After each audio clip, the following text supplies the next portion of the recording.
Next, I invite Dr. Shebin. Next, I invite Dr. Shebin Salim.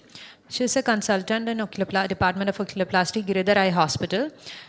She completed her DNB and fellowship in Shankara Netralaya, and she has participated in many national and international conferences. Won KSOS Best Paper and Poster Award 2021. Over to you, Dr. Shebin. She'll be talking on lash abnormalities and management. Thank you, Intu, for that kind introduction, and thank you for including me in this. So, my topic is on lash abnormalities and management. After all those colorful presentations, I hope it is not very boring. Okay. So, as important are these lashes to us for the cosmetic appearance? If they are malpositioned or located at a different place, they can be extremely bothersome and can even lead to blindness. So before going to the lash abnormalities, let us see the anatomy first. The lashes are located in the lid margin, that is on the anterior lash line. It's around 5 to 6 rows in the upper lid and 3 to 4 rows in the lower lid. And we have to know the depth of the lash root. That is important when it comes to the management. That is 2.4 millimeter in the upper lid and 1.4 millimeter in the lower lid. And mainly the lashes, they protect us from other external stimulus, noxious agent, and also they initiate a protective mechanism and causing the blink reflex. So what are the common lash abnormalities? It can be divided into problems with direction and position, pigmentation or growth. These are the major problems. So when it comes to the direction, we have trichiasis. So what is trichiasis? Trichiasis is characterized by the misdirection of hair. So it could be primary or secondary. In primary trichiasis, there is misdirection of the hair shaft.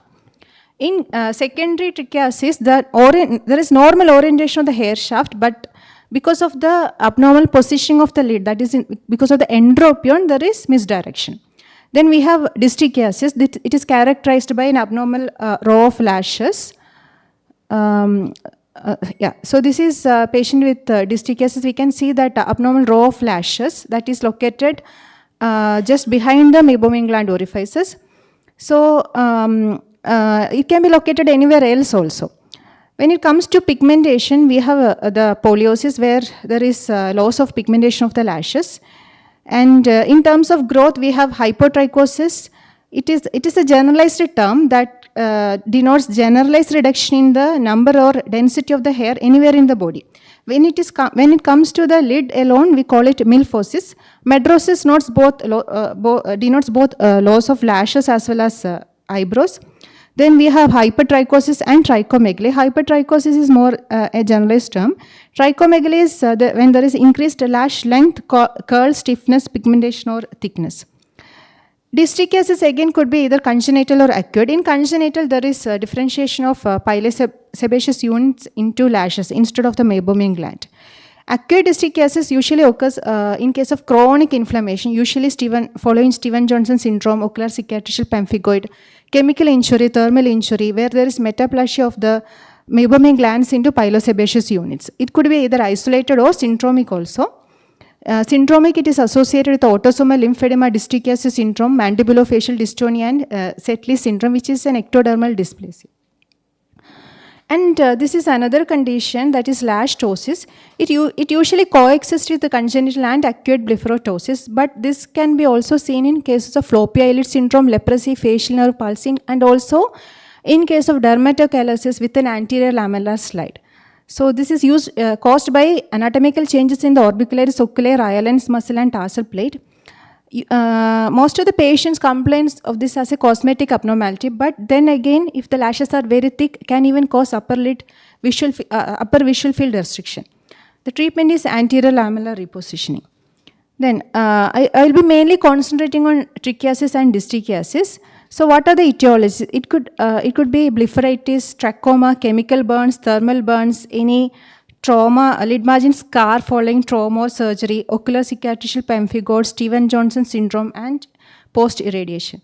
One important etiology that we should think is ocular cicatricial pemphigoid that often we will miss in the clinics, because when it comes to the management, in case of ocular cicatricial pemphigoid, we have to treat the inflammation first. Otherwise, it can, if we do any intervention, this again aggravate the condition. So, patient presents with a number of symptoms including foreign body sensation, watering, discharge, blepharospasm, conjunctival injection, pain, photophobia. Complications, we know that it leads to superficial keratopathy, abrasion, infection, later vascularization, opacities, and even loss of vision. So, how to evaluate? Evaluation is the most important key. We should know the history, then look for the lid margin position if there is any entropion. And when it comes to the abnormal lashes, how many numbers? Is it single or group if it is involving the entire lid margin and location of the root? If there is any associated blepharitis, lid margin keratinization, cicatricial changes in the palpebral or fornical conjunctiva, if there is shortening of the fornices, if there is any symblepharon. So these, the last mentioned points, these will definitely change your management plan. So, diagnosis is not a great challenge, but it is essential to detect the associated condition that may change the treatment strategy. The goals of treatment include preservation of vision, comfort, and an acceptable appearance of the lid. So, basically, the treatment depends on the etiology, the extent of the abnormality, the location of the lashes, associated entropion, lid margin keratinization, active inflammation, and also the needs of the individual patient. So, if there is only trichiasis, we can consider lash removal or ablation procedures. When that is as in this patient. When there is trichiasis and entropion, we have to correct the lid position also by lid margin rotation techniques or an anterior lamellar recession. When there is associated posterior lamellar issues like shortening or scarring, or if there is lid margin keratinization, then the game plan totally changes. So then comes the mucous membrane grafting. So that is needed for lengthening the posterior lamella, as well as we have to recess the anterior lamella. So so in these cases, an MMG can be combined with an anterior lamellar recession or a terminal tarsal rotation or tarsotomy that is already described in the previous classes. So here we can see that there is scarring or shortening of the posterior lamella. So again, this can be classified into removal procedures or repositioning procedures. We'll come to one by one. In manual epilation, this is simple and inexpensive. We use an epilation forceps. So what we have to remember is we have to hold near the root. Otherwise, the lashes will easily break, leaving a sharp step. That will even cause more irritation. Then again, recurrence is the rule in 4 to 6 weeks. So comes the electrolysis. All this is done under local anesthesia. In electrolysis, the tip of the electrode is inserted into the follicle opening. If it is in the upper lid, around 2.4 millimeter depth. If it is in the lower lid, around 1.4 millimeter depth. Very small electrical current of 2.5 to 3 milliampere is applied until the bubbling is noted at the follicular orifice. Again, there is high chance of recurrence in electrolysis, and it causes a lot of collateral thermal injury to the surrounding structure. So usually this is not preferred nowadays. So radio frequency ablation is one of the preferred technique now if it is for a few lashes. It is done with a fine needle. The needle is inserted alongside of the lash. Radiofrequency pulse is applied for 5 to 10 seconds. So ideally, when we remove the needle, the lash along with the root should come with the needle. But if it hasn't come, we can remove it with the forceps, and then it should be coming very freely without any attachment. So this is more effective. Success rate is more than 60%, and there is less complication. So in order to improve the success rate, you can even try injecting mitomycin C along with radiofrequency ablation, 0.02%. So this study noted that there is an increased success rate following mitomycin injection. Then argon laser. So argon laser, here the lashes are individually treated with argon laser. The laser is absorbed by the melanin, so they can also cause depigmentation sometimes. Here it converts energy to heat and burns nearby tissues. The laser setting is 1.5 watts. Again, this needs a lot of expertise. So cryotherapy can be used for a group of lashes. In case of congenital dystichiasis, the lash, the lid can be split and it can be applied along to the distichiatic lashes. So this is another technique where we can use ceaseless microtrifine to take out individual lash roots. So, and if it is a focalized trichiasis, we can even use a pentagonal wedge resection, especially in patients following trauma and scars.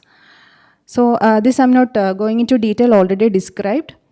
So, this technique is used when there is excessive scarring, especially in case of SJS, cicatricial pemphigoid and all. So, what we have to do here is, we have to entirely remove the scarred conjunctiva and also recess the anterior lamella, then put the mucous membrane graft here. Okay. So epiblepharon already described. So this is a case of eyebrow strip composite eyebrow graft. This is for especially in cases of surgical reconstruction where we leave the patient without any lashes.